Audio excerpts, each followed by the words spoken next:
Envelhecer é um processo natural que envolve mudanças físicas, cognitivas e emocionais ao longo do tempo. E a saúde e o bem-estar são essenciais para a construção de uma sociedade mais inclusiva e cuidadosa.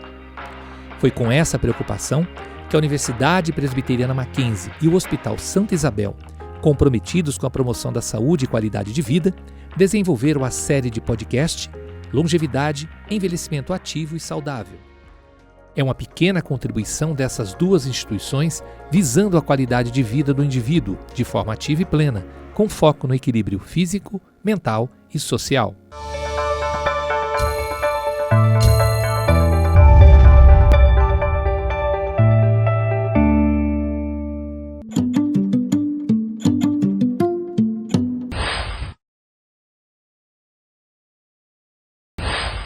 Olá, tudo bem? Como vai? Seja bem-vindo ao nosso podcast sobre a qualidade de vida, sobre longevidade e sobre as possibilidades do envelhecimento com qualidade de vida. Hoje nós vamos tratar sobre as questões cardiológicas e também as questões relacionadas à prática de exercícios e como nós podemos fazer isso de uma forma mais saudável e não tão, vamos dizer assim, ansiosa, né? Vamos falar então aqui com o Dr. Otávio Augusto Carvalho. Ele é cardiologista do Hospital Santa Isabel, aqui ao lado da Universidade Presbiteriana Mackenzie, que é da Rede D'Or. Doutor, é um prazer tê-lo aqui, tudo bem? Muito prazer. Também estamos com o professor Dr. Marcelo Fernandes, que é do curso de fisioterapia e que é especializado em fisioterapia cardiorrespiratória. Professor, como vai? Tudo bem? Tudo bem, é um prazer. O prazer é nosso. Meninos, deixa eu perguntar para vocês sobre os problemas cardiológicos. São, talvez, acho que é o principal índice de morte no país, né, infelizmente. E temos várias causas dentro desse pacote, do que a gente chamaria de síndromes cardiológicas. Professor e doutor, quais são os principais itens aí dessa síndrome? Quais são as principais doenças que estão englobadas aí? Porque quando a gente fala assim, fica muito genérico, né? Com certeza. A gente está falando aí das principais comorbidades cardiológicas. Então pressão alta, hipertensão arterial, diabetes. Um que é muito importante para a gente é o próprio sedentarismo, né? Algumas síndromes mais genéticas, outras doenças que são mais silenciosas, como a aterosclerose, que é a doença da placa de gordura. São muitas coisas que estão envolvidas ao mesmo tempo. Então, para a gente é muito importante tentar separar quais são os principais problemas, para a gente depois começar a atacar eles um por um. Em relação ao envelhecimento saudável, por exemplo, a gente vai precisar que as metas sejam individualizadas para cada pessoa, em relação a uma pessoa mais frágil, né? Eu tenho um idoso que é mais magrinho, que já caiu, que tem medo de fazer atividade física, ou eu estou falando de um idoso robusto, né? Que não tem muitos problemas, mas tem lá seu diabetes, tem aquela barriguinha, que a gente vai precisar ajudar ele a controlar esses outros fatores de risco. Então, quando a gente está falando dessa parte de síndromes cardiológicas, muita coisa a gente vai abordar são dessas comorbidades. E um fato importante é sair do sedentarismo. Agora, as pessoas acham que sair do sedentarismo é assim, eu subo no meu prédio 2 lances de escada, pronto, já fiz a minha parte, eu dei uma caminhadazinha na rua no final de semana, ou joguei aquela pelada com os amigos, que normalmente o cara joga 10 minutos de futebol e come 2 horas de churrasco, né? Como é que é isso? Como é que isso funciona na prática, professor Marcelo?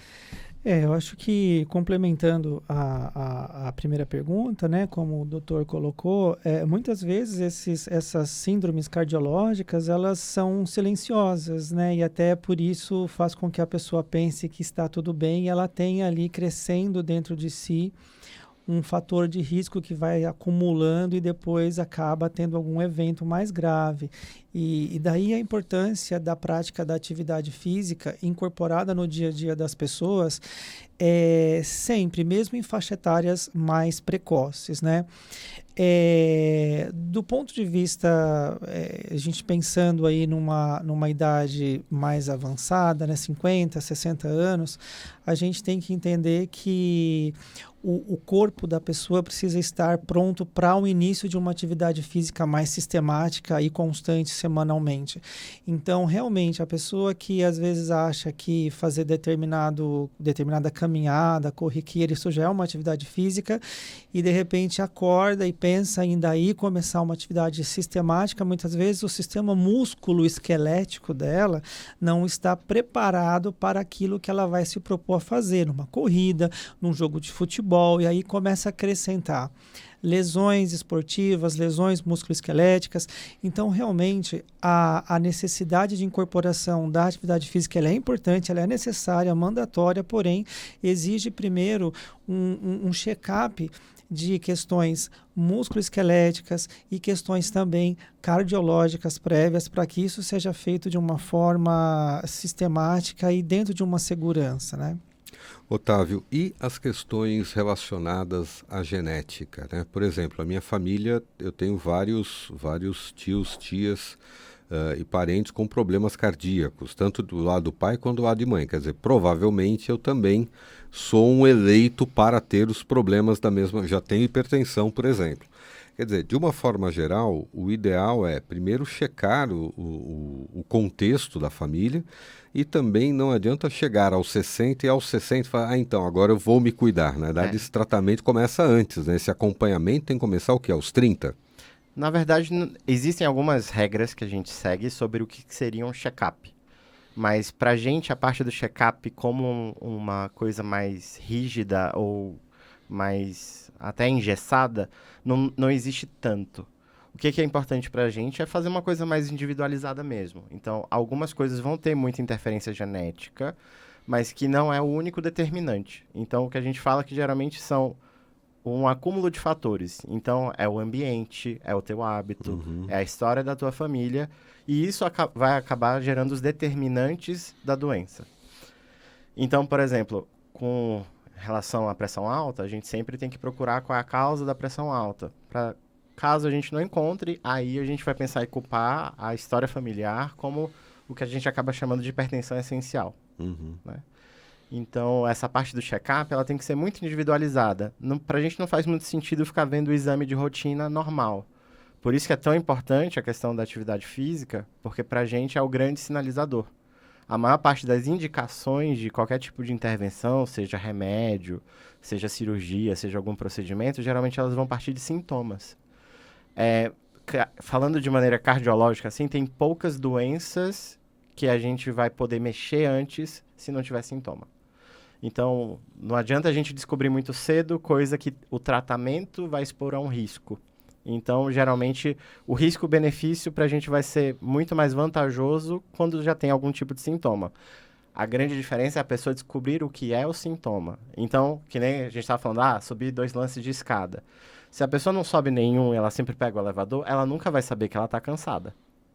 E quando sobes, dependendo do nível do cansaço, é um indicador mais... Com certeza. Então, mais assustador. Né? O hábito da atividade física é muito importante. Então, a gente sempre fala começar devagar e começar pequeno. Começa com a caminhada, depois você vai ganhando mais confiança e a gente vai vendo como vão ficando as coisas. Para eu não considerar alguém sedentário, eu preciso de pelo menos 150 minutos por semana. Então, de atividade moderada. Agora, mas o que é uma atividade moderada? Isso a gente tem como classificar. É baseado também no cansaço que a pessoa alcança. Então, não é uma caminhada no shopping. É uma caminhada que cansa. É uma caminhada que a pessoa não consegue falar uma frase inteira sem parar para descansar. É um pouquinho diferente. Então, separar esse tempo, meia hora, de segunda a sexta, já é um grande começo para eu tirar a pessoa do sedentarismo. Não é muito, mas precisa começar.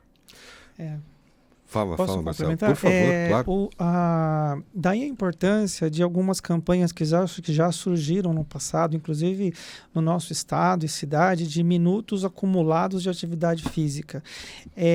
A escada que você vê e ver do lado a escada rolante, optar pela escada que não seja rolante. Ir comprar um pão na esquina ou na outra esquina de carro ou a pé. É um trecho que você pode ir a pé. Então, você vai acumulando minutos de atividade física. Essa atividade física, obviamente, não vai te levar a um cansaço. Né, muitas vezes, porque é um plano, é uma atividade de curta duração que vai sendo acumulada. Porém, ela é importante, sim, no cômputo geral de não... É melhor fazer isso do que não fazer nada. Mas, num segundo momento, e se buscar, sim, essa atividade de 150 minutos na semana, isso daria, a gente pode distribuir esses 150 minutos na semana, por exemplo, em 3 vezes de 50 minutos, numa atividade moderada, né?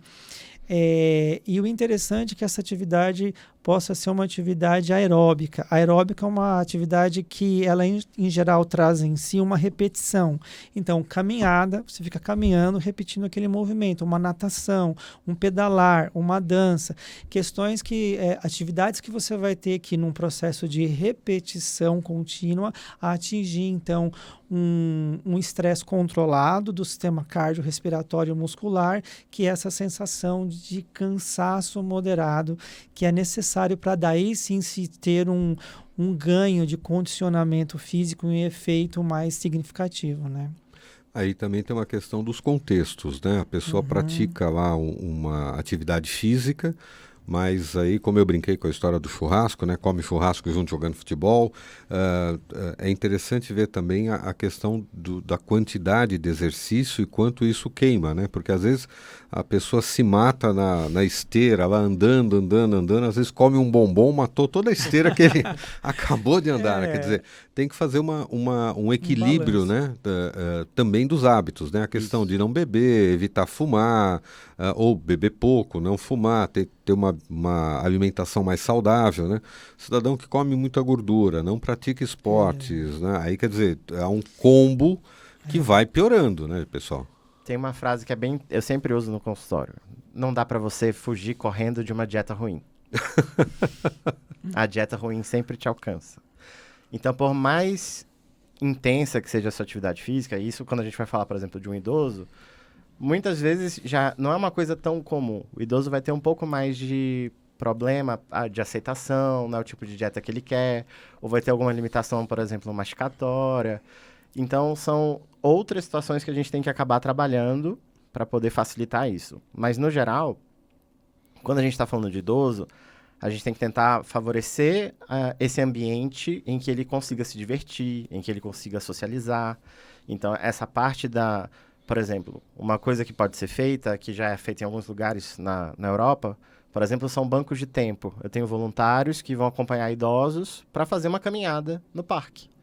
E aí, quando, no futuro, esse jovem que acompanhou esse idoso hoje for chegar a vez dele de ter alguém para acompanhá-lo, ele tem um banco de tempo. E ele vai ter alguém que depois vai poder ir lá ajudar ele. Ótimo. Então, esse tipo de iniciativa de deixar o ambiente sociável, atividades em grupo, coisas que vão ajudando a pessoa a ter mais esse ambiente de se movimentar mais, de socializar mais, isso acaba trazendo muito mais benefício na aderência a essas modificações de estilo de vida.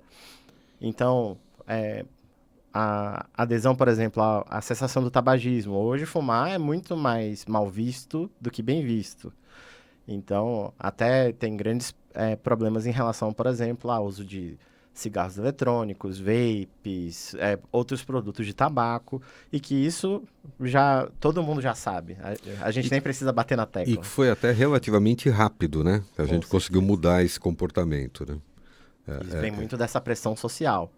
Então, quando as pessoas não acham mais bonito fumar, de repente não é mais bonito fumar. Agora, o álcool é um outro problema, uma barreira grande também, porque é muito socialmente aceito.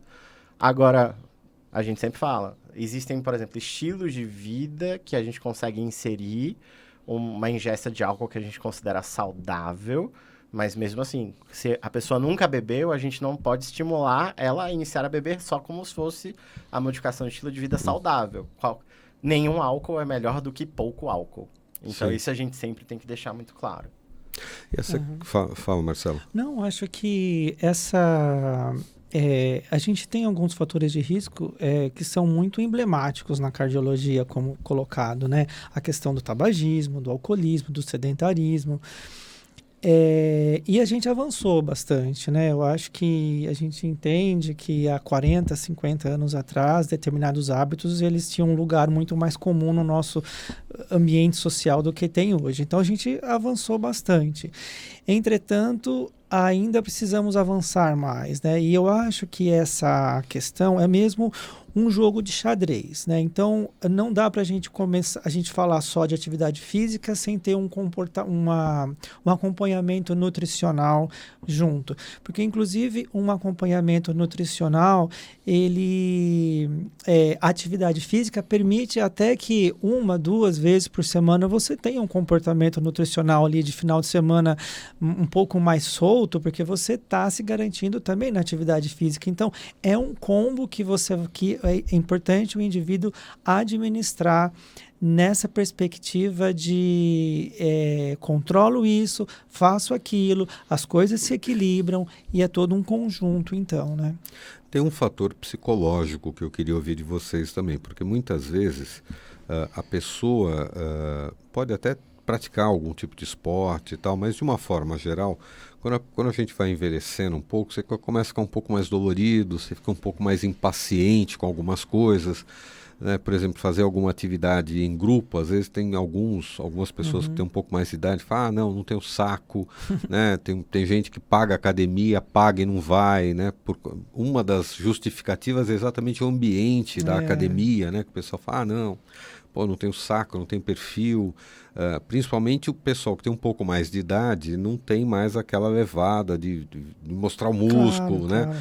Então, como é que a gente também pode trabalhar essa questão? Porque isso é um fator importante de estímulo para que essas pessoas possam fazer uma atividade, possam melhorar a sua condição cardiovascular, mas ao mesmo tempo tem todo um padrão social que empurra a pessoa para o lado de fora, né? Acho que o Marcelo pode até abordar isso bem na parte de reabilitação. Outra frase que eu uso bastante em consultório. A atividade física regular, ela vai ter a mesma capacidade antihipertensiva que uma medicação. Ok. Quando você consegue uma perda de peso, cada quilo a mais que você perde é um esforço a menos que teu coração está fazendo para levantar da cama, para tomar banho, para se vestir. Então, esse ambiente de atividade física, de perda de peso, ele leva muito fácil para o controle das comorbidades.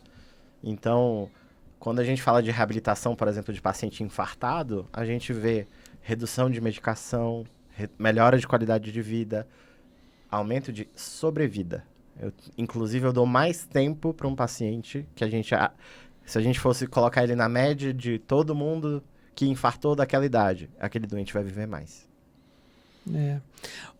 A perda de peso e atividade física, né, como o Otávio coloca, ela diminui os agravos de todas as comorbidades, né, podendo inclusive até, em alguns casos, reduzir a dose da medicação que ele toma ou até tirar a medicação que ele tomava, né, fazer ajuste na medicação para menos, né. E isso que você coloca de aspecto psíquico, né? Isso é muito importante, porque é extremamente salutar que o indivíduo ele escolha uma atividade física que lhe dê prazer, que lhe proporcione um ambiente ou um entorno que lhe dê algo em troca, né? Realmente, às vezes, se esforçar, ir lá e ficar 30, 40, 50 minutos caminhando é um tempo considerável, ainda mais numa sociedade imediatista que a gente vive hoje, que é tudo ali no celular, querendo ver informações, às vezes ficar 50 minutos fazendo algo, então é importante que isso seja feito de uma forma que dê prazer para esse indivíduo. Então, grupos de atividade física, perfis de academias diferentes. Existem perfis de uma academia, por exemplo, que é um perfil muito mais voltado para a estética, ter um corpo bonito, um músculo bonito, e sendo que o objetivo da pessoa é só ter saúde, não é ter exatamente um corpo todo trabalhado. Então, é importante se ajustar num ambiente adequado. Tem gente que gosta muito de assistir alguma coisa, então assistir um filme enquanto pedala em intensidades maiores, tudo bem, você tem que adequar isso para aquilo, para que seja prazeroso, porque realmente se não for, a possibilidade de você não aderir a médio e longo prazo aquele exercício vai diminuindo. Eu queria colocar um ponto muito importante para o indivíduo mais idoso, né? É muito importante que ele coloque na sua atividade física, além dessas questões aeróbicas, que é caminhar, né, exercícios mais contínuos, um treino de força. O treino de força, ele é aquele treino que ele precisa levantar uma carga em determinados grupos musculares específicos, né? A perda de massa muscular com a idade, ela aumenta. E a massa muscular, ela protege a articulação. Na medida em que você tem uma massa muscular preservada, você tem uma articulação mais protegida. E além do treino de musculação, né, de treino resistivo, seria interessante também que ele tivesse a possibilidade de fazer algum treino complementar, treino de equilíbrio, treino de propriocepção, que na população mais idosa a possibilidade de queda aumenta. Então isso faz com que a atividade física que ele escolheu fazer seja mais segura. Por quê? Ele tem um arcabouço muscular melhor, protege a articulação. E eventualmente encontra uma pedra pelo caminho, não vai cair também, porque ele tem uma propriocepção melhor. Então é importante ter esses cuidados. Eu me lembro de uma frase do Leandro Hassum, numa entrevista, dizendo que hoje, após ele perder peso e tal, o esporte para ele é um medicamento. Uhum. Então, todos os dias ele tem lá um horário para fazer o esporte, porque é uma medicação, né? É uma questão também de, não só de disponibilidade, mas também de perseverança, de disciplina. Né? Uhum. Todas essas doenças cardiológicas, de uma forma geral, necessitam de disciplina. Né? A gente tem que parar de levar isso de uma forma muito com a barriga, né? Para falar, não, vamos fazer, literalmente, né? Vamos parar de levar isso com a barriga para ter realmente uma alimentação melhor, um dia a dia melhor. E aí eu pergunto para vocês, né? Hoje nós vivemos num mundo extremamente imediatista, onde o nível de estresse é altíssimo. Né? Uhum. E aí, como é que fica essa questão para o coração? Porque o coração, coitado, é o cara que apanha a maior parte do tempo, né, no dia a dia que a gente leva. E a gente várias vezes por minuto. Várias vezes por minuto, né? E a gente sai de casa às 6 horas da manhã, você já tem alguém gritando no trânsito. Você vai almoçar, alguém está reclamando na fila do prato feito. Quer dizer, é um mundo de estresse. E muitas vezes isso também é um fator importante, porque às vezes tecnicamente a pessoa até que ela está preservada dos problemas normais, mas o índice de estresse chega num ponto em que coloca essa pessoa numa situação de risco, né? Isso com certeza existe, mas algumas vezes ela é um pouco supervalorizada. O que a gente precisa ter muita noção é sobre em que momento isso realmente te afeta. Então, em situações de grande estresse, e a gente está falando de estresse mesmo, tipo um falecimento, uma demissão, alguma coisa nesse sentido, é muito esperado que você tenha uma resposta por liberação de adrenalina. Então, por exemplo, subir a pressão nesse sentido é normal. Agora, o que realmente vai afetar a saúde cardiovascular, aí a gente está falando, por exemplo, de redução da qualidade do sono, tempo de sono, não realizar as atividades físicas, porque todo esse mecanismo de defesa que a gente precisa ter de regeneração é que ela vai acontecer nesses períodos em que a gente está desligando dessa fonte de estresse normal e a gente vai fazer uma atividade que deixa a gente calmo, tranquilo, relaxado, mesmo que seja uma atividade física intensa, e chegar em casa depois e conseguir deitar e dormir 6 a 8 horas por noite. Então, se a gente fosse elencar aí entre os principais fatores que vão levar a esse estresse crônico, eu culparia muito a falta de sono, tá? Tanto a insônia por qualquer motivo, como a insônia por ficar no celular, né? O tempo de tela antes de dormir, que atrapalha demais. Mas esse estresse crônico, ele está muito relacionado a isso. Então, a falta de mecanismos para extravasar esse estresse no dia a dia acabam sendo vilões tão grandes quanto o próprio estresse. Quer dizer, a forma, né, Marcelo, de você usar o esporte, uma caminhada, uma conversa, para tentar liberar esse alto índice de tensão que a gente tem no dia a dia, né? Inclusive hobbies, né? Todo mundo, acho que esse autoconhecimento é importante para que a pessoa, o que eu gosto de fazer, né? O que eu gosto de fazer para que eu tenha essa liberação. E o sono, realmente, como o Otávio coloca, ele é extremamente importante. Hoje a gente sabe que até a privação de sono, ela causa a hipertensão arterial. Existe uma relação muito grande entre privação de sono, dormir menos e mal, com o aumento da pressão arterial. Então, são elementos do nosso dia a dia que estão ao alcance do indivíduo trabalhar, né? Ou seja, ele gerir essas escolhas do seu dia a dia para que ele tenha esse extravasamento do estresse. E nos nossos tempos, né, a gente vê a hiperconectividade das pessoas nas redes atrapalhando, inclusive, acaba sendo um consumidor de tempo que ele poderia estar até investindo em si mesmo, né? Então, são áreas que começam a aparecer que a gente liga o alerta de que, olha, você precisa se conhecer melhor, dormir melhor, não perder tanto tempo com coisas que às vezes não te agregam tanto, né, ali na rede. E a hiperconectividade também é um ponto a ser lembrado. Muito bom.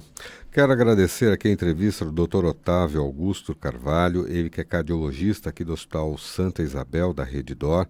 Também agradecer ao professor Dr. Marcelo Fernandes, do curso de fisioterapia, ele que é fisioterapeuta, especialista em cardiorrespiratório. Agradeço que por nós falamos sobre as questões das síndromes cardiovasculares. Difícil, é um trava-língua. Meninos, obrigado por terem vindo, prazer Muito falar obrigado. com vocês. É um prazer. Você que está nos acompanhando, daqui a pouco nós temos mais informações e outros programas sobre qualidade de vida e longevidade para você.